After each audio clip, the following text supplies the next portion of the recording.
48 hours. That's how long the German High Command gave a Dutch mechanic with no engineering degree to solve a problem their own military industry couldn't crack: how to fire a machine gun straight through a spinning propeller without shredding the blades. He wasn't a professor. He dropped out of school at 18. He learned to fly by wrecking his own airplane, twice, in the same year. And in less than 2 days, working on instinct instead of theory, he handed Germany the weapon that would own the skies over the Western Front. That same instinct, build it fast, fly it, fix what breaks, would make him one of the most feared names in aviation history. It would also make him one of the most distrusted men on 2 continents. How does a man who never finished his education end up rewriting the rules of aerial warfare, only to die 24 years later, broke of reputation, blamed for the deaths of American strangers he never met? His name was Anthony Fokker. 2. Long before the war that made him famous, Anthony Fokker was just a rich man's disappointing son. He was born in 1890 in Blitar, on the island of Java, in what was then the Dutch East Indies, the child of a prosperous coffee plantation owner. The family moved back to the Netherlands when he was still a boy, and there, in the classroom, Fokker was nothing special. He was restless, indifferent to his studies, and by 18 he had dropped out of school entirely, a decision that would have ended most careers before they started. What changed everything was a single afternoon in France. In the summer of 1908, Fokker watched Wilbur Wright take to the air in one of his exhibition flights, and something in him locked onto the sight. His father, hoping to salvage some kind of future for his son, sent him to Germany to train as an automobile mechanic. Fokker enrolled. He lasted only long enough to realize cars weren't what he wanted. He transferred to a school that taught aviation instead, and from that point on, his father's money bought him workshop space, not classroom time. He never became a trained engineer. He never learned the mathematics of lift and stress the way his contemporaries did. What he learned instead was how to build something, throw himself into the cockpit, and find out what was wrong with it by nearly dying. In 1910, at 20 years old, he built his first aircraft, a fragile machine he nicknamed D-Spin, the Spider, for its web of bracing wires. His business partner took it up and flew it straight into a tree. Fokker built a second Spider. His partner destroyed that one too. It was in the wreckage of that second airplane, learning to fly it himself before it was even finished, that Fokker earned his pilot's certificate and ended the partnership for good. There was no mentor teaching him aerodynamic theory in a lecture hall.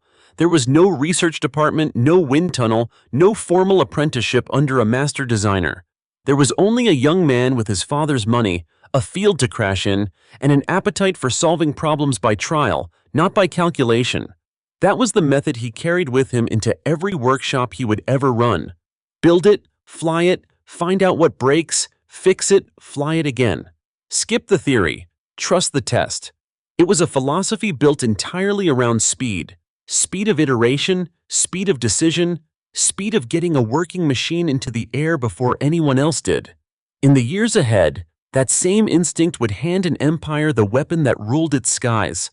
And one day, on the other side of an ocean, in a wooden wing nobody had thought to reinforce, it would hand a nation a tragedy it never asked for. By 1912, Fokker had a small factory of his own outside Berlin, in a district called Johannisthal, building fragile monoplanes for a German market hungry for aviators.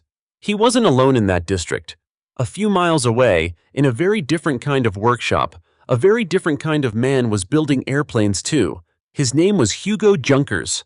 Where Fokker was a self-taught tinkerer who had never finished school, Junkers was a professor of thermodynamics, a man who had spent decades studying combustion engines and structural engineering before he ever touched an airframe. Where Fokker built with wood, steel tube, and fabric, bracing wires everywhere, weight kept low by cutting corners wherever the material allowed, Junkers was already dreaming of aircraft built entirely from metal, with no external wires at all, wings strong enough to hold their own shape without a cage of struts around them. One man tested his way to an answer.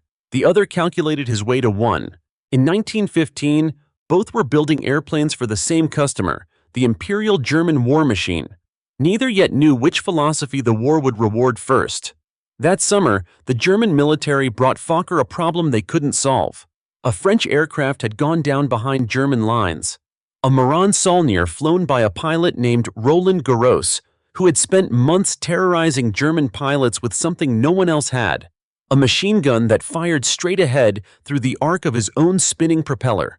Garros hadn't truly solved the timing problem. He'd cheated it, bolting crude steel deflector plates onto the propeller blades themselves so that the rare bullet that did strike the wood simply glanced off. It was dangerous, unreliable, and it worked just often enough to make him a nightmare in the air. When his engine failed and he was forced down, the plane fell into German hands intact, plates and all.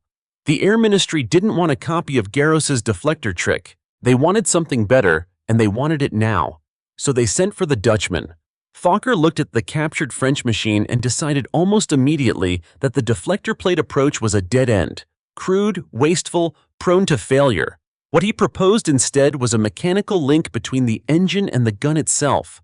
A system of rods and cams that would read the position of the spinning propeller and fire the machine gun only in the split-second window when the blades were safely out of the way. It's since come out that Fokker and one of his engineers, Heinrich Lube, had likely been quietly developing exactly this kind of system even before the captured Garros aircraft ever landed on his workbench. Whatever head start he had, Fokker moved on it immediately. Within roughly 48 hours of receiving the assignment, a working synchronization gear existed.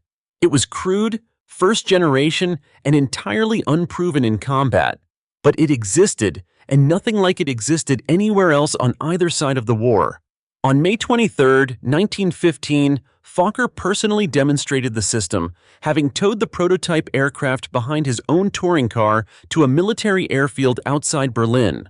3 weeks later, on June 13th, he staged a more formal demonstration at Stene, in the German 5th Army's sector, in front of the German Crown Prince himself. The gear was fitted to a small, unremarkable-looking monoplane called the Eindecker, and handed to one of the first pilots trusted to fly it in earnest, Lieutenant Otto Parschau. The machine itself was nothing special to look at, underpowered, unremarkable in a dogfight turn for turn. What made it dangerous wasn't the airframe. It was the gun bolted behind the propeller, firing exactly where the pilot pointed his nose. The German High Command didn't need elegant theory. They needed a weapon that worked, and Fokker had put one in their hands faster than anyone thought possible. The Eindecker was approved. Fokker's factory, still small, still built on instinct rather than calculation, had just won the contract that Junkers's careful engineering hadn't even been in the running for. It was, on paper, a clean victory. A crude, fast solution had beaten a slow, rigorous one to the only deadline that mattered, the one set by a war already underway. But speed had bought the win. Speed hadn't tested what would happen when that same gun jammed mid-flight, or when 3 of them were bolted onto one aircraft at once, or when the war demanded not just one working machine, but hundreds, built as fast as the first. Those questions hadn't been answered, they'd only been postponed. The Eindecker reached frontline squadrons in the summer of 1915, and for the better part of a year, German pilots owned the sky over the Western Front in a way no Air Force ever had before. The advantage wasn't speed. The Eindecker was, by most measures, an unremarkable little monoplane, underpowered and twitchy to fly. The advantage was that for the first time in the history of warfare, a pilot could point his entire aircraft at an enemy, pull the trigger, and fire a machine gun straight through his own spinning propeller without shredding it to splinters. Every other Air Force on either side of the war was still bolting guns to the top wing, firing awkwardly over the propeller arc, or strapping a second man into the cockpit purely to aim a weapon the pilot himself couldn't control. German pilots didn't need a gunner, they needed to aim the airplane. That was the whole weapon. 2 men figured out what to do with that advantage faster than anyone else, and both of their names would outlive the war. The first was a young pilot named Max Immelmann, who worked out that an Eindecker could dive on an enemy from above, fire a burst as it passed, and then, instead of leveling off and running the way convention demanded, pull the nose straight up into a climbing half-loop, roll out at the top, and dive again from a fresh position of advantage. Pilots started calling it the Immelmann turn. It's still taught by that name today, in aerobatic boxes and fighter syllabi that have nothing to do with 1915 Germany, because the maneuver worked, and it kept working long after the airplane that inspired it was retired. The second man was Oswald Bolke, A methodical young officer who did for air combat what no one had thought to do yet. He wrote it down. Bulka studied his own kills, studied his losses, and distilled what he learned into a short set of rules for how a fighter pilot should attack, when to break off, how to use altitude and sun position as weapons in themselves. Those rules, later known as the Dicta Bulka, became the foundation of German fighter doctrine, and Boelke himself was handed command of the first dedicated fighter squadron in German aviation history, Jagdstaffel II, built specifically to put the Eindecker's advantage to systematic use instead of leaving it to individual instinct. The results were the kind of numbers that make history remember a name. Allied pilots, flying aircraft with no answer to a forward-firing gun, started calling their own machines Fokker fodder, a grim joke that stopped being funny the longer the losses piled up. The period stretching from roughly July 1915 into early 1916 became known on both sides of the front as the Fokker Scourge, or the Fokker Scare. A stretch of months in which German claims of Allied aircraft downed climbed into figures that, even accounting for the inflated and uneven record-keeping typical of any air force at that stage of the war, still reflected a real and lopsided advantage in the sky. Those wartime tallies were never a precise science. Claims were often approximate, sometimes duplicated between pilots, filed under the fog and confusion of combat rather than confirmed wreckage, but the pattern behind them wasn't in dispute. Allied reconnaissance flights, once routine, became missions men dreaded. Observation balloons that had operated with relative safety now needed fighter escort just to stay aloft. Fokker's factory, still the same modest operation built on instinct rather than formal engineering, scrambled to keep pace with a demand it had never been built to handle. Orders multiplied. Variants of the Eindecker rolled out faster than they could be properly tested, each one a slight modification on the last. Each one flown by the same build-it-and-see approach that had produced the original gear in 48 hours. Over the full span of the war, Fokker's company would go on to deliver something in the neighborhood of 700 military aircraft to the German Air Service alone, with additional orders supplying the German Navy and Austria-Hungary, output on a scale that a small Dutch mechanic with no engineering degree could never have imagined when he built his first Spider and watched it crash into a tree. For close to a year, that was the story. A philosophy of speed over rigor, of testing over theory, had produced a weapon that no rival air force could match, tactics that turned individual pilots into national legends, and a production line that couldn't build airplanes fast enough to meet demand. Every part of it, the gun, the maneuver, the doctrine, the factory floor, had been built the same way Fokker built everything. Fast, instinctive, untested until it was already flying. And for now, in the summer of German air superiority, that was exactly what winning looked like. The same speed that had made the Eindecker possible was already, quietly, making enemies out of the men who should have been Fokker's allies. Somewhere in the rush to get a working synchronization gear into the air in a matter of days, credit had gotten tangled. Fokker's gear wasn't built from nothing. Patents for a very similar mechanical concept, a fixed gun firing forward through a propeller, its timing controlled by the engine itself, had been filed into France, Germany, and Austria-Hungary as far back as 1910, years before the war even began, following early theoretical work by a French aviation pioneer named August Euler. One of those patent holders was a German engineer named Franz Schneider, working for a rival aircraft manufacturer called LVG. Schneider had proposed something remarkably close to what Fokker's team would eventually build, and he had done it on paper, through the front door, years ahead of the war that would make the idea famous. When Fokker's synchronization gear became the weapon that won Germany air superiority, Schneider and LVG took him to court, arguing that the mechanism, or something close enough to it to matter, was theirs first. They won their case in the German courts. By the time judgment came down, Fokker was already building his future in America, and he simply refused to pay. It was a small thing on its own. A patent dispute, a judgment ignored an ocean away. But it was the first crack in a pattern that would define the rest of Fokker's life. Build fast, claim the win, and worry about who else might have gotten there first only after the lawyers showed up. The bigger crack ran through his citizenship, and it cut much deeper. Fokker was Dutch, a citizen of a neutral country, running a factory on German soil, building weapons for a war his own homeland had chosen to sit out. For the German High Command, that arrangement grew harder to stomach the longer the war dragged on and the more valuable Fokker's factory became to the war effort. According to Fokker's own later account, German officials grew increasingly aggressive about his status as the conflict wore on, eventually forcing him into German citizenship against his will. A legal maneuver that gave the state tighter control over a man and a factory they no longer fully trusted to remain neutral if the war turned. It was an extraordinary reversal. The same government that had handed a foreign mechanic near total authority over the technology defining its air war now needed to coerce his loyalty by law, because a handshake and a demonstrated invention were no longer enough. Fokker had given Germany the weapon that won it the sky. Germany, in return, treated him less like the architect of a triumph and more like a foreign asset who needed to be legally chained down before he could be fully trusted. That distrust didn't stay confined to paperwork. It was compounded by something no citizenship order could fix. The enemy was catching up and catching up fast.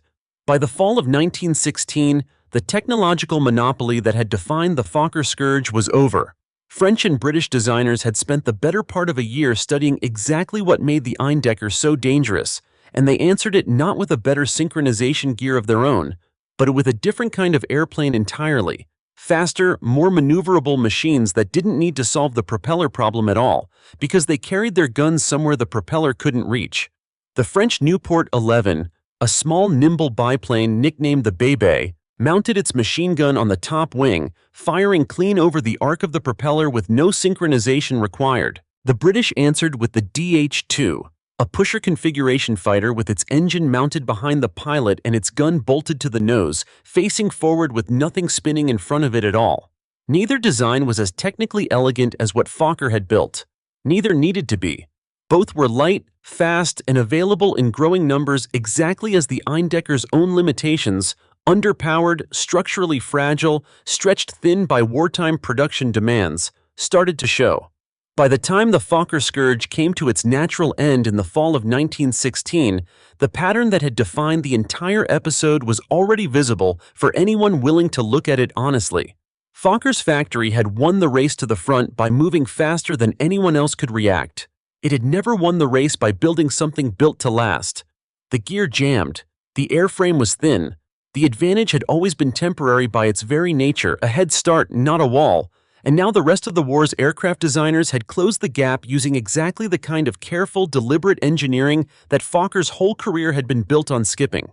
He was, by the fall of 1916, a man in a strange and precarious position. He had handed Germany the weapon that defined nearly a full year of air superiority, and in exchange, his own government had forced him into a citizenship he didn't choose. A rival manufacturer had beaten him in court over an idea he'd raced to claim first, and the technological edge that had made him indispensable was already gone, matched and then surpassed by designers who had taken the time he never had. He was no longer the miracle mechanic who could solve in 48 hours what the German war machine couldn't solve at all. He was a foreign national whose usefulness had a shelf life, propping up a war effort that had already begun looking past him. None of it had broken him yet. The war would run for 2 more years, and Fokker's factory would go on producing some of the most respected fighter aircraft of the entire conflict, the Dr. I triplane and the D-7 among them. But the trust that had been handed to him in 1915, total, urgent, born of desperation, was gone, and it would not come back. What replaced it was something colder, a government that needed his output but no longer believed in his loyalty, and a war that was about to end in a way that would strip him of everything he'd built, on both sides of the border he'd never fully belonged to. The war ended on November 11, 1918, and within months the peace terms made something unmistakably clear. Germany would never again be allowed to build a military aircraft, and one machine, out of every fighter and bomber the war had produced, was named specifically in the treaty documents for destruction or confiscation. It was the Fokker D-7, the very aircraft that had made Fokker's company legendary in the war's final year, so respected by Allied pilots that its removal from German skies was written into peace terms by name. No other aircraft type in the entire war received that distinction. It was, in its own bitter way, the highest compliment German aviation had ever been paid, and Fokker was about to lose every example of it. He had, on paper, nothing left. His factory sat on German soil, in a country now forbidden to build the very machines that had made him famous. His citizenship, forced on him against his will years earlier, tied him legally to a defeated nation he had never wanted to belong to in the first place. And the aircraft that represented years of his best work were, by the letter of the treaty, property of the Allies now, waiting to be rounded up and destroyed.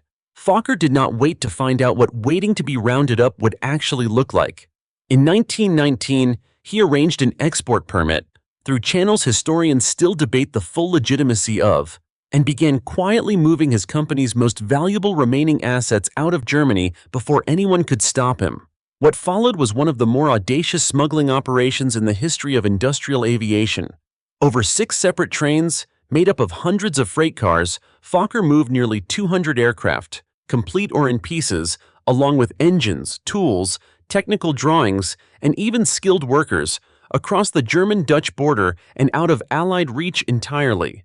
Among the cargo were more than 100 Fokker CI reconnaissance planes and a substantial number of D-Senken fighters, the exact aircraft the treaty had singled out by name for destruction. By his own account, Fokker paid roughly 20,000 Dutch guilders in bribes to make sure the operation went unchallenged, and according to at least one contemporary source, he made certain that each train was built too long to fit inside the railway sidings where cargo was normally inspected for contraband, so that customs officers simply couldn't check what was actually inside. He left behind more than 14 million German paper marks in unpaid income tax, owed to a government that would soon have far bigger problems than chasing down a Dutch aircraft manufacturer who had already crossed the border. It worked. 6 trainloads of confiscated, treaty-forbidden military hardware rolled quietly into the Netherlands, and Anthony Fokker walked away from a defeated, dismantled Germany with the one thing that mattered most to him: enough stock and enough capital to start over immediately rather than from nothing. But starting over meant confronting a problem no smuggling operation could solve. His own name was now a liability. In the Netherlands, in 1919, the word Fokker was inseparable from the war Germany had just lost. The man who had armed the Kaiser's Air Force, who had built the fighter so feared it was named in a peace treaty, who had spent 4 years as functionally a naturalized German industrialist. When he founded his new company that year, he didn't call it Fokker at all. He named it the Nederlandse Vliegtuigenfabriek, the Dutch aircraft factory, a name chosen deliberately to bury his own reputation under something safer, something that didn't announce to every potential customer exactly whose side he'd armed for the past 4 years. It didn't fully work. Even his own country's flagship airline, KLM, founded that same year and desperate for aircraft of its own, would eventually distance itself from doing business with him directly, wary of exactly the reputation he'd tried to hide behind a neutral company name. He was distrusted by the Germans, who had needed his factory but never fully trusted his loyalty. He was distrusted by his own countrymen, who saw a man who had spent the war profiting from the enemy of half of Europe. And he was distrusted, quietly and permanently, by the Allied governments whose peace treaty had named his best aircraft by number and demanded its destruction. Governments that now watched a smuggled fleet of exactly those aircraft resurface across the border, technically beyond their reach, entirely because of a bribe and an oversized train. He had escaped the treaty. He had not escaped what the treaty had made of his name. And an ocean away, in a country that had not yet decided what it thought of Anthony Fokker at all, a second reckoning, one with a far higher body count than paperwork and unpaid taxes, was still years away from arriving. It would not be politics that caught up with him next. It would be a wooden wing, quietly rotting from the inside, waiting for the wrong passenger to book the wrong seat on the wrong morning. By the late 1920s, Anthony Fokker had done what few men who'd armed one country's war machine ever managed. He'd rebuilt an entire second career on a second continent, selling to the very side of the world that had once been his enemy. His Dutch company thrived through the 1920s, and Fokker aircraft carried real prestige. His F-7 trimotor had flown Richard Byrd over the North Pole, and a version of the same design had carried Amelia Earhart across the Atlantic. In America, his aircraft weren't associated with the Kaiser's Air Force anymore. They were associated with exploration, celebrity, and the golden age of flight. Fokker had, improbably, laundered his own name through 15 years and an ocean of distance. His American operation, built through a subsidiary that would eventually become the Fokker Aircraft Corporation of America, grew large enough to catch the attention of General Motors, which acquired a 40% stake in the company in May 1929. It looked from the outside like the crowning validation of everything Fokker had rebuilt since the humiliation of 1919. A Dutch mechanic who had once smuggled trainloads of contraband fighters out of a defeated Germany was now in business with one of the largest industrial corporations in the United States. But the same instinct that had built his first synchronization gear in 48 hours had never really left him, and by the late 1920s, it was built directly into the wings of his most successful American aircraft. The Fokker F-10 trimotor, the workhorse of his American fleet, the plane carrying passengers for airlines across the country, used a construction method that had been state-of-the-art in 1915 and was quietly becoming a liability by 1930. A wooden wing structure, its internal spars and bracing glued together, the whole assembly sealed under a skin of plywood and fabric. It was cheap, it was fast to produce, and unlike the metal construction that rivals like Hugo Junkers had spent over a decade perfecting. Solid, weldable, inspectable. A wooden wing hid its condition from the outside. You couldn't look at a Fokker trimotor's wing and see whether the glue holding it together was still sound or whether years of humidity and use had begun, invisibly, to rot it from within. By late 1930, that invisible problem had become visible to the people paying closest attention. Engineers with the U.S. Army and the Department of Commerce, running tests at Wright Field in Dayton, Ohio, found that an F-10's wooden wing structure behaved strangely once the aircraft passed roughly 80 miles an hour, a wing that, under certain conditions, seemed to lose its rigid shape entirely. Inspectors in the field were uneasy too. One airline inspector wrote directly to the government's own Director of Air Regulation that winter, noting that while the plywood skin looked sound on the surface, he always worried about the spars and internal bracing, the parts no inspection from outside the wing could ever actually see. Nobody grounded the fleet. The warnings stayed in memos and private correspondence, not in headlines, and the Fokker F-10 kept flying its scheduled routes through the winter of 1930 into the early spring of 1931. On the morning of March 31, 1931, a transcontinental and Western Air Fokker F-10, registration NC999E, sat on the runway at Kansas City, bound for Los Angeles with a stopover planned in Wichita.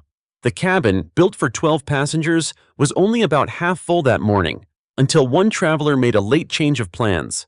He had been staying overnight in Kansas City, visiting his two sons at boarding school, before continuing on to California for a film production. His name was Knut Rockne, the head football coach at the University of Notre Dame, one of the most recognized and beloved public figures in the entire country, a Norwegian immigrant who had become, in the eyes of millions of Americans, the very picture of homegrown virtue and success.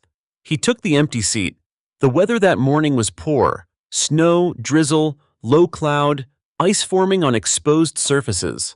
Somewhere south of Emporia, Kansas, on the short first leg to Wichita, witnesses on the ground heard the aircraft's engines begin backfiring, the sound of a plane in trouble before anyone could see exactly what was wrong. Deprived of visual reference in the weather, the pilots lost control of the aircraft's orientation. The Fokker entered a dive it could not recover from. Somewhere in that dive, under stress the wing had never been built to survive on a good day, let alone a frozen one. The wooden structure failed. The wing separated from the fuselage in mid-air.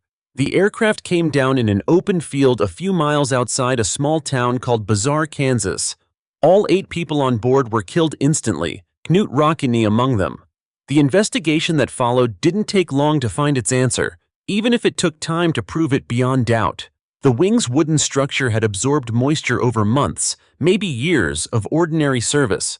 That moisture had slowly weakened the glue bonding the internal spar to the rest of the wing, the exact hidden failure point the field inspector had warned about months earlier, sitting invisible under a skin of plywood that looked, from the outside, perfectly fine.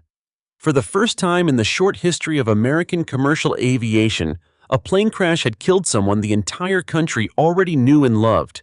It was said afterward that the industry could not have suffered worse publicity had the victim been the President of the United States himself. Newspapers across the nation ran the same 3 words as their headline: Rockne killed in air crash. The public, grieving and furious in equal measure, wanted answers immediately, and the crash site, left unsecured for hours in the confusion that followed, became less a place of investigation and more a place of pilgrimage. Souvenir hunters and reporters trampling through wreckage that should have been preserved untouched. The government's response was swift and absolute. Every Fokker F-10 and F-10A in commercial service was pulled from passenger duty until it could be thoroughly, individually inspected. The order effectively grounded the backbone of Fokker's American fleet overnight. Within a year, the damage to the aircraft's reputation and to Fokker's name attached to it was irreversible.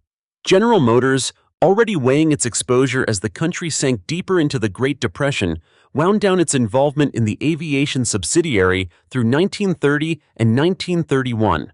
Anthony Fokker formally ended his association with the American company in 1931, walking away from the operation that had once represented his most complete rehabilitation, undone not by politics or a foreign war this time, but by the same wooden wing he had never invested the money to replace.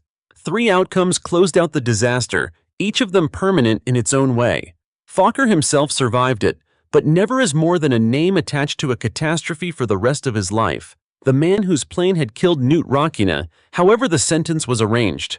Rockne's death became, and remains, one of the most consequential air disasters in American history, a single fatality that reshaped how the public understood the risk of flight and forced the beginning of real federal oversight into how commercial aircraft were built and inspected. And the company, Fokker's American operation, the one General Motors had once bought 40% of as a vote of confidence, never recovered its footing in the United States again. Its wooden tri-motors phased out in favor of a new generation of all-metal aircraft that owed its design philosophy to exactly the kind of rigorous, unhurried engineering Fokker had spent his entire career racing past. By the time Anthony Fokker died in New York City on December 23, 1939, of complications from meningitis following sinus surgery, he was 49 years old, and the two nations that had once needed him most had both, in their own ways, moved on without him. He had spent his final years watching his American reputation calcify around a single Kansas wheat field and watching his Dutch company pivot, out of necessity, toward marketing other manufacturers' designs in Europe rather than building its own. He was buried not in New York, but back home, his ashes laid in the family grave at Westerveld Cemetery in Driehuis, North Holland, a quiet return to the country whose national airline had once refused to do business with him. What happened to his name after his death was, in its own way, a final verdict on everything his career had been built on. Within months of his death, Europe was at war again, and this time, Fokker wasn't alive to navigate it. German forces occupied the Netherlands for most of the Second World War, and the factories that had once built his fighters and airliners were repurposed to manufacture parts for someone else's aircraft entirely. Junkers Ju-52 transports, built under occupation for the very military that had once forced Fokker into citizenship he never wanted. It was, whether anyone intended it as such, a strange historical irony. The company bearing his name spent the war years assembling components for the philosophy that had beaten him. Allied bombing raids destroyed most of what remained of the Fokker factories before the war ended. For nearly 6 years afterward, the Dutch aviation industry Fokker had spent his life building simply didn't exist in any meaningful form. It wasn't until 1951, when the Dutch government made a deliberate decision to revive a domestic aviation industry and backed it with real financial support, that the Fokker name returned to production at all. The company that re-emerged built a genuine second life for itself in the post-war decades, becoming known for solid, unglamorous regional airliners rather than record-breaking exploration aircraft or wartime fighters.